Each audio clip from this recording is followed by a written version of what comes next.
স্বাগতম আপনাকে।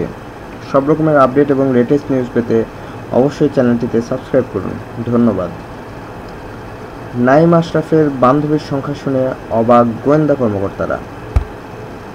রাজধানীতে হোটেলে ডেকে নিয়ে বিশ্ববিদ্যালয়ের 2 ছাত্রীকে ধর্ষণের ঘটনায় চাঞ্চল্যকর তথ্য বেরিয়ে আসছে। রিমান্ডের প্রথম দিনে মামলার অন্যতম আসামি নাঈম আশরাফের কাছ থেকে চাঞ্চল্যকর তথ্য পাওয়া গেছে। সূত্র জানায়, রিমান্ডের প্রথম রাতেই জিজ্ঞাসাবাদে মানসিকভাবে ভেঙে পড়েছেন নাঈম আশরাফ। গোয়েন্দা পুলিশের একটি সূত্র জানায়, তার বান্ধবীর সংখ্যা কত এ বিষয়ে জানতে চাইলে নাঈম আশরাফ 2 শতাধিক বান্ধবীর কথা উল্লেখ করেছেন। আর নাঈমের এত বান্ধবীর সংখ্যা শুনে কিছুটা অবাকই হয়েছেন গোয়েন্দা কর্মকর্তারা। নাঈম আশরাফের বিরুদ্ধে 7 দিনের রিমান্ড মঞ্জুর করেছেন আদালত। বৃহস্পতিবার ঢাকা মহানগরীর হাকিম SM মাসুজ্জামান এ রিমান্ড মঞ্জুর করেন।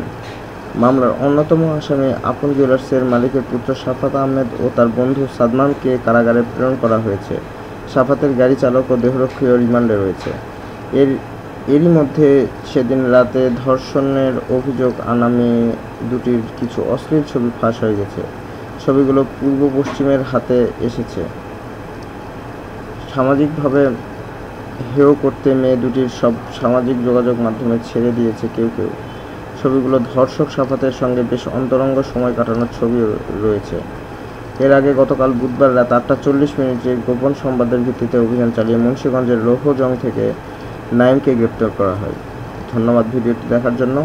আরও আপডেট পেতে সাবস্ক্রাইব করে চ্যানেলটির সাথে থাকুন। ধন্যবাদ।